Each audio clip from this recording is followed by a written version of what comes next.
실수요자는 묻지도 말고 집을 사라는 이 말은 진짜 버려야 되는 말이라고 생각을 하고요. 아, 그래요? 예, 왜냐하면은 예. 근데 대출이 이렇게 마이너스가 나오는데 어떻게 자사시장이 좋아져요? 그래서 저는 뭐라고 얘기하냐면은 프라이싱만 얘기했는데 타이밍도 한 팁인데 밸류에이션 관점으로 봤을 때는 이제는 좀 내재 가치 정도 온 거예요? 아니면 아직 좀 남은 거예요?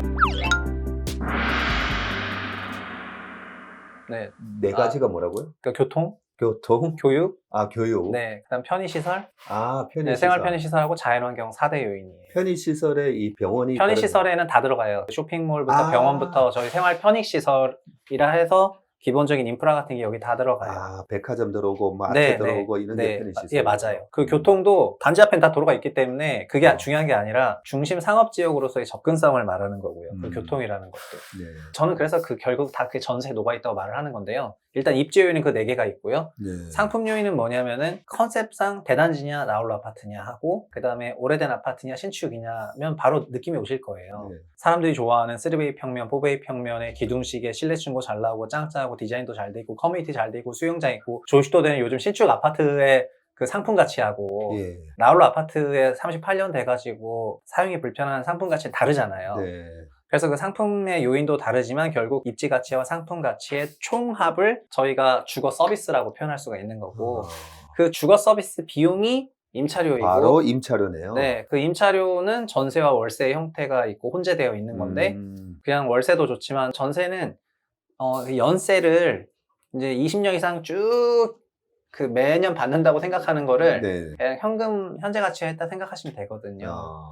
결국 전세는 되게 시사한 바가 많은 거죠. 그래서 이 전세는 투기적인 전세도 없고 어느 정도 되게 코어 밸류에 가깝고 그러겠네요. 그리고 어느 동네가 좋다는 거를 뭐 자랑할 필요가 없어요. 전세가 얼마인지를 얘기하면은 그 동네 순서가 다 나와요. 네, 우리 집 살기 좋던데 이런 말 할 필요가 없어요. 할 필요가 없네. 좋은 건축물이면은 전세가가 높겠죠. 그냥 상적으로. 똑같은 34평 네. 아파트인데 전세가가 어디가 높으냐 그냥 나열하면 네. 딱 그 생활 뭐 주거 가치 딱 나오겠네요. 네, 막 그 서열도 있잖아요. 네. 전 그 서열도 웃겨요. 그냥 전세로 그리면 명확해요. 그냥 거짓말이 없어요. 그런데 매매가보다 네. 오히려 근데 전세가가 그 신축 많겠구나. 거기에 있는 신축 전세가 예를 들면 같은 동네죠. 대치동이요. 대치 은마 아파트가 있고 내면 대치 팰리스라는 아파트가 있습니다. 예. 은마는 79년 준공이고 레드펠은 2015년 준공된 거예요. 내면 대치 팰리스가 대치동의 가장 신축 대단지 중에 하나고요. 34평 기준 전세가 지금 기준으로 은마는 7억 원대인데 7억 원대. 레드펠은 19억이에요. 그러면은 이제 여기서 입지 환경이 되게 유사한 지역인데 전세 가격은 엄청난 차이를 보이지 않습니까? 네. 그게 소위 극단적으로 말해서 비슷비슷한 입지인데 역도 뭐 매봉역 있고 다 비슷비슷한데 네. 신축 건물이 가질 수 있는 그런 파워를 잘 보여주는 거고 네. 그리고 이렇게 비슷한 지역에서는 비슷한 전세가 형성되는 게 원래 일반적입니다. 네. 이렇게 오래된 것까지만 아니면은 네. 그러면은 각 지역에 좀 준공 5년차 이내에 신축 건물들이 보여주는 전세가 그 동네의 밸류다. 네. 그 주거 서비스 가격이다. 이렇게 생각하면 되는 거고요. 네. 다만 전세는 이제 4년 살 수가 있는 금액이잖아요. 네. 근데 사전적으로 전세는 연세 20년 이상이어야 돼요. 그러니까 저희가 전세라고 부르는 이 전세는 연세 곱하기 20년 이상일 때만 전세라고 불러요. 월세 12개월치에 네. 곱하기 20. 네. 정도 된 게 전세. 네. 순전세. 예, 그게 순전세이고 그래요? 그 안으로 들어오면은 뭐 보증부라고 그러니까 준전세 이런 식으로 불러요. 오. 그리고 이게 점점 내려오면 아시겠지만 보증금 얼마에 월세 얼마 이렇게 월세 얼마. 되거든. 아. 그리고 순월세 이렇게 가거든요. 네. 그러니까 컨셉상 전세가 20년 이상이기 때문에 여기서 약간 맹점이 있는데 20년이야 40년이야 약간 이런 거거든요. 네. 그 금액이 그 맹점은 있지만 어쨌든 20년 이상인 금액을 전세라고 부르고 있어서 그래서 아까 건축물 가치 평가할 때 네. 제일 좋은 방법이 연간 발생하는 현금 흐름을 다 평가하면 되거든요. 이 기업에서 저희가 많이 하지 않습니까? 네, 그렇죠. DCF 밸류를 쓰는데 왜 부동산에서는 안 하냐면은 부동산도 하면 되는데 네. 사람들이 여기서 한 가지를 잘 생각을 못하고 있는 부분이 있습니다. 네. 뭐냐면은 이런 DCF 방식의 밸류에이션은 연구한 기업의 존치를 전제로 계산하는 경우가 일반적이잖아요. 그렇죠. 근데 부동산은 생애주의가 있거든요. 예를 들면 지금 지어진 건축물이 50년 후에는 멸실돼서 건축물이 없어지는 상황. 다시 재건축을 해서 해야 되죠. 새거가 됐다가 또 한 60년 갔다가 또 또- 멸실되는 상황. 예. 다시 그래서 이렇게 가는 거냐 이렇게 가는 거냐의 차이밖에 없는 거예요. 네. 결국 현재 가치 할인하는 DCF 방식의 밸류를 아파트에서 쓸 수 있다는 거거든요. 연세를 활용해 가지고. 예. 근데 그렇게 하면 어떤 식으로 나오냐면은 현 전세 가격에 매매 가격이 약간 일정 비율로 나와요. 네. 1.3배로 나오거나 뭐 1.8배로 나오거나 어떤 데는 2배로 나오거나 그렇게 나오는데 네. 그게 장기 평균을 좀 계산을 해보면은 네. 한 1.6, 1.7 나오더라. 아. 그런 말씀인 거고 더 디테일하게 들어보고 싶으면은 네. 지금까지 설명 들은 걸 토대로 본인이 그 단지의 연세를 기준으로 네. 정말 한 100년치 현금흐름 그린 다음에 네. 중간에 한번 재건축한다는 걸 가정을 하고 가정을 하고. 그래서 현금흐름 할인을 하시면 돼요. 그러면 어느 정도 그 가치가 나오거든요. 근데 버핏도 그랬는데 그 자기는 DCF 밸류를 이제 그러니까 현금흐름 할인율로 기업 가치를 계산하는데 엑셀을 킨 적은 없다고 했어요. 난 엑셀 키진 않는다. 네. 그래서 찰리 먼거가 난 버핏이 엑셀 키는 거 본 적이 없다. 그렇게 하거든요. 근데 버핏이 뭐라 그랬냐면 나 그거 암산으로 한다 이랬어요. 나는 그거 머릿속으로 한다. 네. 그 머릿속으로 한다는 게 그러니까 뭐 300년, 500년치 현금 흐름을 이렇게 하는 게 아니라 그 어느 정도 머릿속으로 생각되는 내재 그 가치를 이렇게 암산으로 할 정도의 계산이기 때문에 어느 정도의 배율 안에서 이 부동산 가격이 그러니까 전세를 코어로 본다면은 그 매매가는 그 전세를 베이스로 형성되는 것이 합리적이다. 네. 결국 전세는 20년 이상 거주하는 건데 저희는 평생 거주하는 거를 전제하니까 네. 그런 식으로 계산하면은 이제 시장이 가격에 대해서 매매가 베이스가 아니라 전세가 베이스로 관점이 바뀌게 되고 그러면은 아까 얘기한 것처럼 전세가 3억인 동네에서 네. 매매가 8.99억이 됐다면은 이거는 이 전세 3억이 만약에 이게 페어 밸류라면 네. 8.99억까지 가는 거는 이제 약간 오버슈팅이지 예. 이렇게 평가할 수가 있다는 거죠. 부동산도 그렇게 밸류에이션으로 어느 정도 꼭지에서 좀 조심할 수 있고 바닥에서 이거는 락바텀이야. 우리가 주식시장에서 쓰는 네. 용어로 이렇게 판단할 수 있다라는 걸 오늘 우리 최성우 대표님 만나고 처음 알았네요. 저밖에 안 해서 그렇습니다. 아 그래요? 다른 네. 데서 이런 얘기를 안 하군요. 타이밍이랑 프라이싱의 개념에서 아. 프라이싱은 아파트 프라이싱 아무도 얘기 안 해요. 네. 네, 그래서 아파트를 프라이싱을 하고 가치 기반 평가를 해야 이런 자산 시장에 급변하는 과정에서 저희가 저희 자신을 지킬 수 있다고 생각을 하는데 저 나름대로 그냥 조그맣게 해왔었는데 그 현장 답사로 여러 현장을 가다 보니까 실거래를 많이 보잖아요. 네. 그래서 굉장히 타이밍에 몰입된 그런 실거래를 몇 개 보다 보니까 이제 너무 그 가슴이 아파가지고 네. 그렇게 말씀을 드리고 하나가 더 있는데 네. 그러면 저희가 어떤 집을 사야 되냐 네. 답도 나왔는데 전세가 올라가는 집을 사야 돼요. 물론 전세가 올라가야 되는 집뿐만 아니라 몇 가지 더 있을 것 같기도 한데 왜냐하면 네. 제가 부동산 심부름하는 센터에서 여러 군데 가서 사이트를 가서 막 설명해 주는 걸 제가 보면서 기업 탐방 같은 느낌이 드는 거예요. 네. 그런데 분명히 네. 부동산 고수들이 그 얘기했어요. 발품 파는 것만큼 수익을 얻는다라고 돼 있어서 네. 도대체 가서 뭘 보고 와야 되는지 저 솔직히 전혀 모르거든요. 그래서 아까 제가 말씀드린 입지 4대 요인하고 상품 이 2대 요인을 보고 오시는 겁니다. 아. 가서 교통, 교육, 생활 편의시설과 자연환경의 그 퀄리티를 보고 단지 안에 들어가서는 단지 특징 하고 실내 특징 같은 거를 보는데 저희가 집만 못 보는 거예요. 그 집 앞만. 근데 그 나머지 거를 통해 가지고 여기가 어느 정도 퀄리티의 주거 서비스가 되는 지역인지를 알게 되는 거죠. 그 다음에 뭘 체크를 해야 돼요? 그러니까는 이게 두 가지인데 네. 만약에 저희가 정말 거기 들어가서 살 거라면은 보통 살려고 집을 사기도 하니까요. 결국 주거, 투자용이냐? 그래서 저는 참고로 말씀드리자면 실수요자는 묻지도 말고 집을 사라니 말은 진짜 반드시 버려야 되는 말이라고 생각을 하고요. 아, 그래요? 예, 왜냐하면은 그거는 타이밍과 프라이싱 둘 다 무시한 발언이에요. 좋은 케이스에서는 베스트해질 수가 있는데 네. 나쁜 케이스에서는 최악으로 갈 수가 있고 그리고 사람들이 조금 오해하는 게 일단 아까 질문을 제가 이쪽으로 설명해서 좀 죄송한데 네. 아파트가 안전하다, 주식 위험하다 이런 발언을 하지 않습니까? 네. 근데 주식 같은 경우에는 자기가 만약에 시장을 좀 잘 봤어요. 강세력을 알 것 같아요. 네. 그러면은 시장 지수 ETF가 있잖아요. 네. 아파트는 지수가 없어요. 일단 무조건 알 주식이에요. 아, 일단은 그냥 무조건 종목을 사는 네, 무조건 개념이네? 개별 종목이에요. 섹터 아무리 잘 봐도 다 필요 없어요. 결국은 동호수, 그것도 그 안에서도 그 동호수 딱 그거를 사는 거지. 그러네. 그리고 두 번째는 프라이싱 개념인데, 네. 프라이싱도 이게 진짜 이게 아직 완전히 그런 건 아닌데, 저희가 생각하는 그 밴드라는 게 존재하잖아요. 네. 예를 들면 삼성전자 하면은 그 5만 원대까지 가면은 시가총액 환산했을 때 얘는 내재 가치에 좀 근접했다고 생각하니까 조금 사도 될 것 같은데 내가 다 살 필요는 없잖아요. 그렇죠.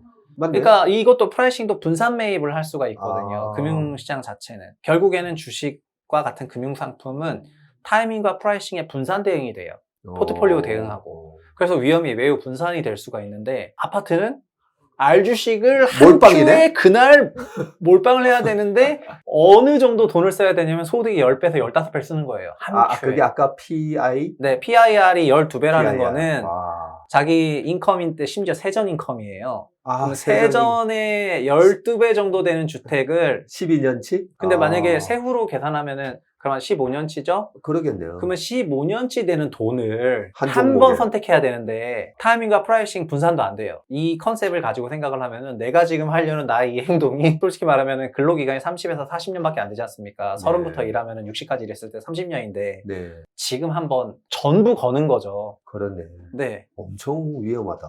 저는 그래서 이게 그 누구보다도 더 전세 가격 같은 그런 코어 밸류에 집중을 해야 되는 이유라고 생각을 하거든요. 네. 그래서 아파트가 안전하다는 그런 얘기에 저는 지금부터는 어디 나가서 그런 얘기 절대 안 하기로 했고, 세상 제일 위험한 게 아파트 구입이다.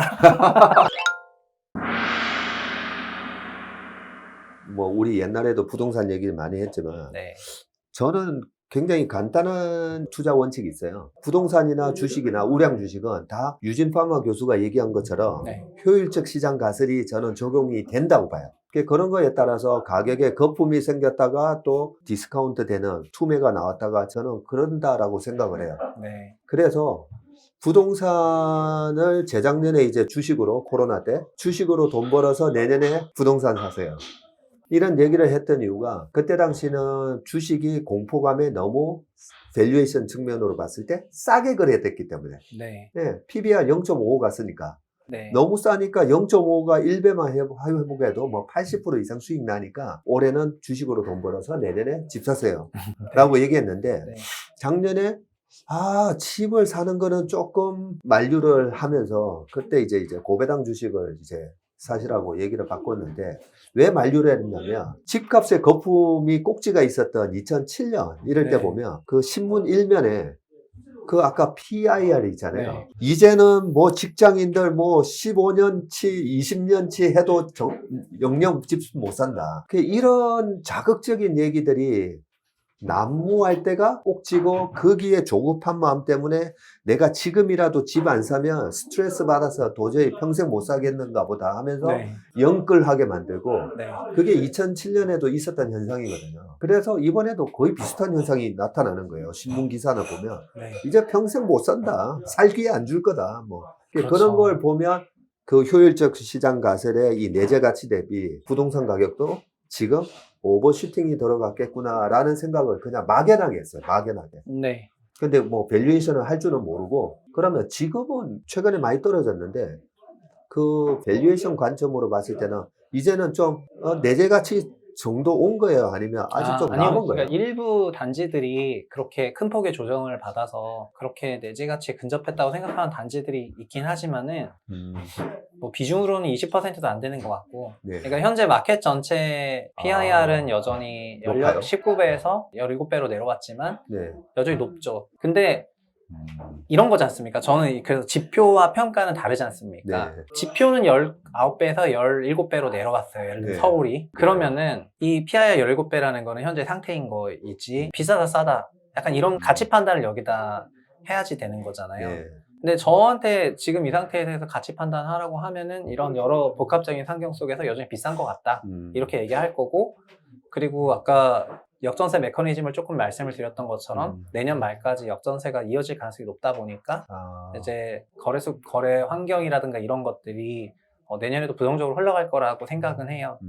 근데 현재 저희가 생각할 수 있는 정보에서 그렇다는 건데 이렇게 얘기하면은 예를 들면 아까 거의 진바닥 나온 그런 단지들에서도 와 그럼 여기서 또 빠지냐고 막 이런 댓글이 달리는 것 같아가지고 그래서 PIR이라는 지표를 가지고 시장의 과열을 판단하는 건 좋은데 그리고 개별주택 평가를 해야 되다 보니까 그 개별주택의 코어 밸류를 되도록이면 그 주택의 전세로 생각을 해라 이렇게 말씀을 제가 드린 거예요.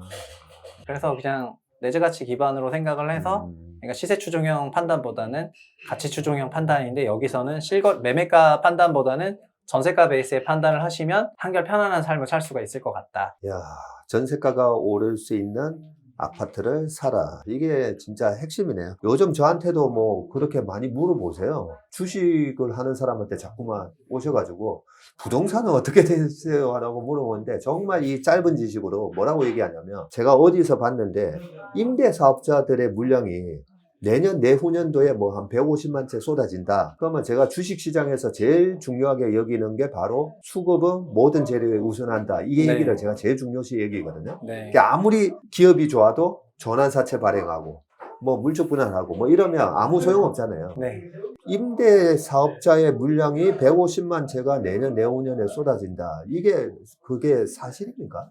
전체 주임사 등록주택 수가 그 정도 되는데요. 이미 40만 호는 2020년에 70 부동산 정책 발표했을 때 4년 단기 임대차 물량은 벌써 나왔고요. 이분들이 좀 안 파시는 거고 네. 2015년부터 8년 주임사 등록을 해서 내년이 8년 차가 되세요. 내년이 8년 내년에 그러니까 소위 락업에서 해제되는 물량들이 나와요. 그러니까 이분들이 보호 예수 물량이 나오네. 네, 이분들이 그러니까 주임사 때는 종부세를 안 내시다가 주임사가 해제가 되면 다주택자가 되세요. 그러니까 지금은 그러면 종부세 안 내요? 네, 지금까지는 8년간 안 내셨죠.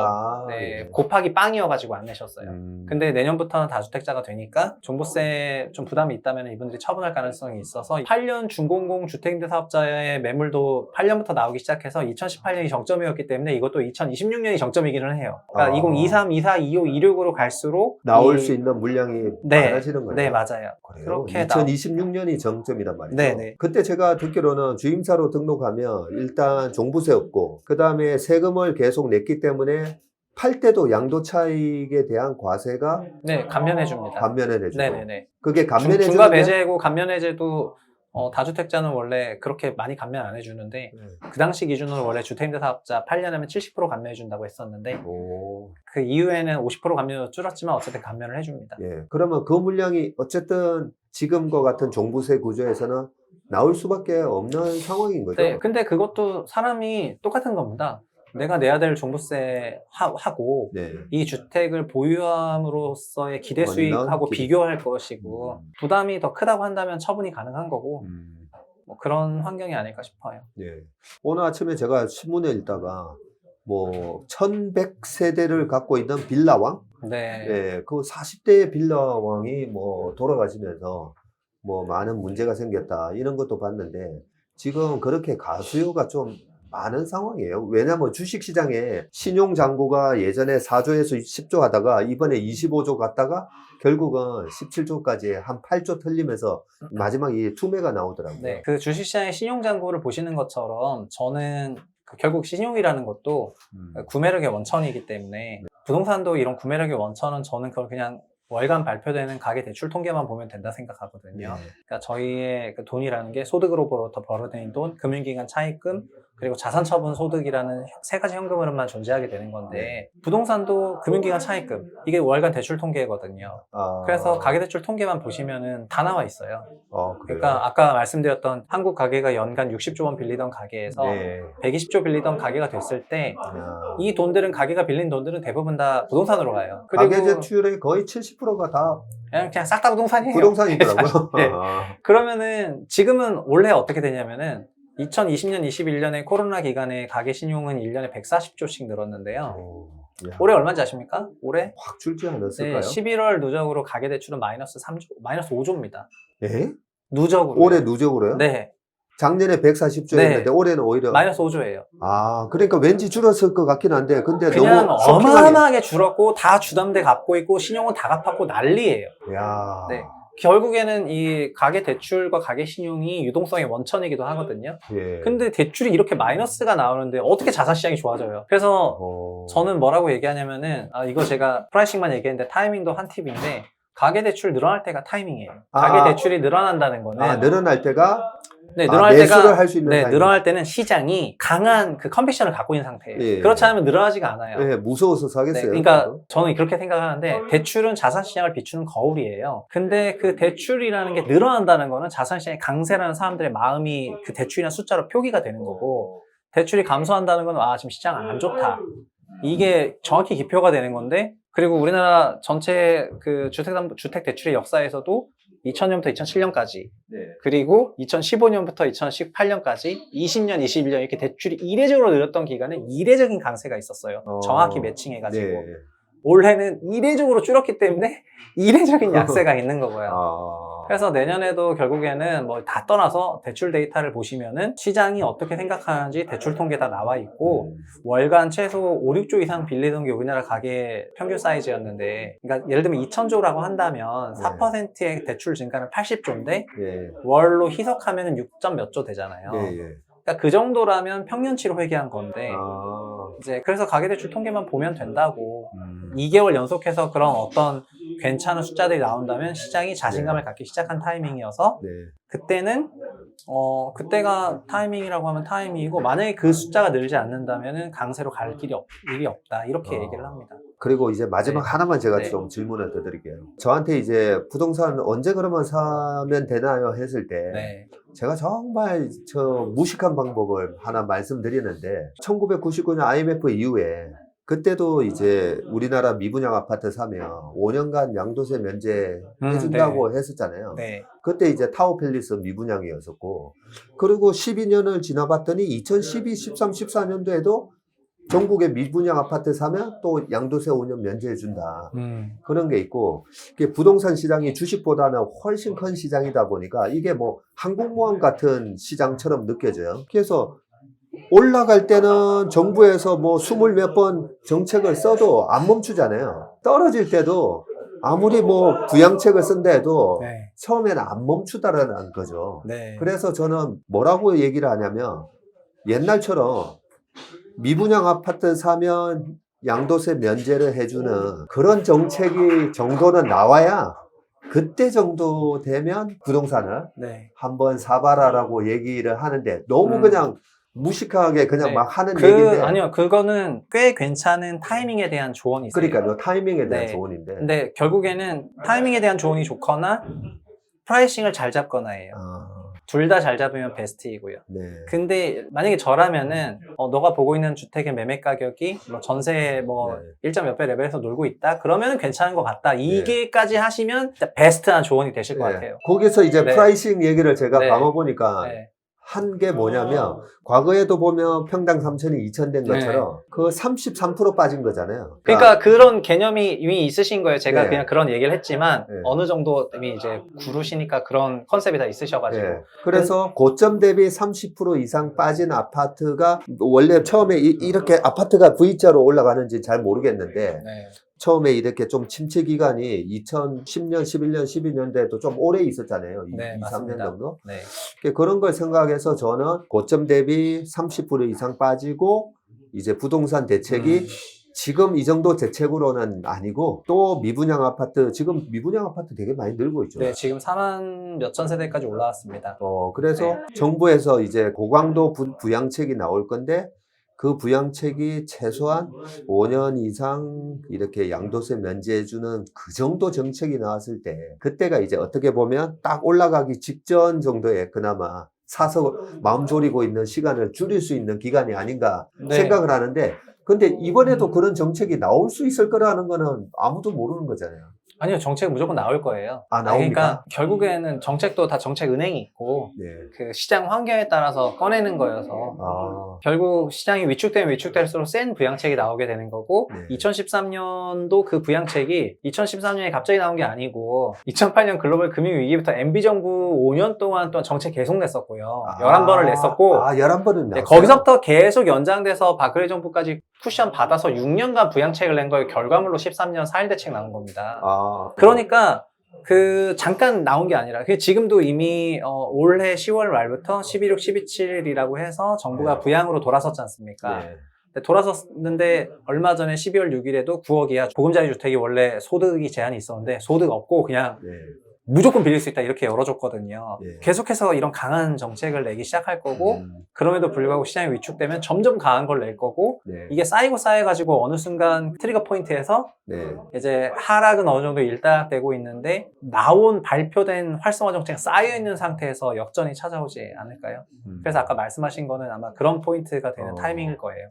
그러면 이런 거 저런 거 다 따져서 지금 금리도 높고 방금 이런 부동산 정책이라 이런 거 보면 생애 첫 집을 한번 마련해 보겠다라고 하는 분들은 일단 한번 내년 연말까지 조금 기다려 보는 게 나을 수도 있고 네. 그 사이에 우리 최상욱의 부동산 심부름 센터를 열심히 보면서 네. 어느 지역의 아파트에 대한 이런 밸류에이션, 입지적인 여러 가지 여건 이런 걸 미리 공부를 좀 해두는 게 낫겠네요. 네, 저는 그래서 이 밸류에이션 관련해서 좀 책도 쓰고 있고, 아, 그래요? 그 다음에 좀 교육도 하려고 생각하고 있고요. 그리고 아까 23년 말이라는 그런 것도 조금 시점에 대한 얘기지 않습니까? 네. 근데 저는 그렇게 생각하거든요.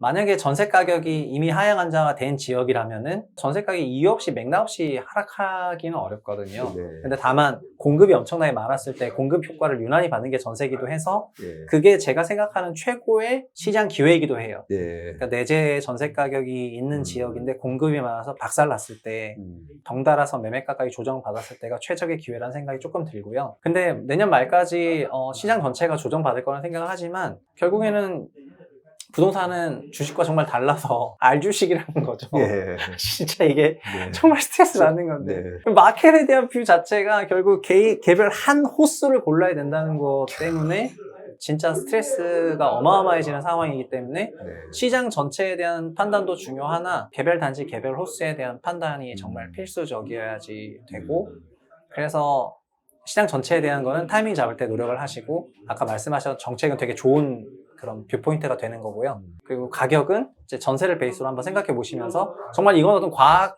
막 어떤 법칙이라기보다는 상식적으로 네. 내가 전세 3억 살고 있는데 집값이 4억 되면은 여기 만족했다면 사도 되지 않습니까? 이거는. 네. 그렇죠. 근데 막 이런 것도 사지 마세요. 뭐 이런 것까지 저는 아니라고 생각하거든요. 네. 그래서 가격은 그런 식으로 생각하시면 좋을 것 같다. 네. 네.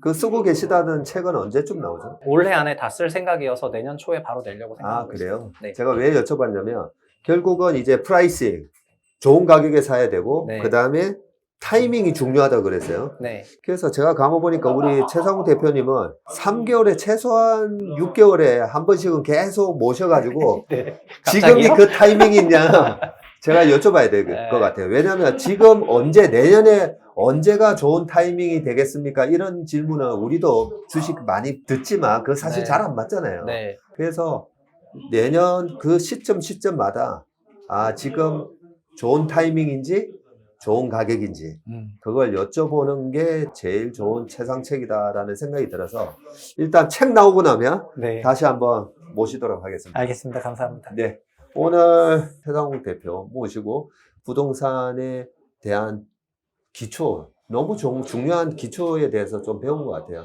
근데 그게 기초라기보다는 정말 기본인 거죠. 네. 우리가 기본기를 갖춰라라고 얘기하는데, 저 오늘 얘기 들으면서, 기초와 기본기 없이 제가 그동안 부동산 얘기하고 다녔구나. 이런 생각이 좀 들 정도로, 부동산에서 정말 제일 중요한 게 뭔지, 그 핵심 포인트를 오늘 일러주셨습니다. 그럼 말씀드린 대로, 다음 책 나오면 네. 한번 더 모시도록 하고요. 네, 감사합니다. 네, 오늘 귀한 시간 내주셔서 고맙습니다. 감사합니다. 전례 없는 금리 인상이죠. 환율 너무 어려워요. 결론만 알려주세요. 당신은 외환 모태솔로입니다. 환율, 그동안 너무 어려우셨죠? 이제는 쉽다 말할 수 있을 거예요. 오늘부터 환율과 썸 타시겠습니까?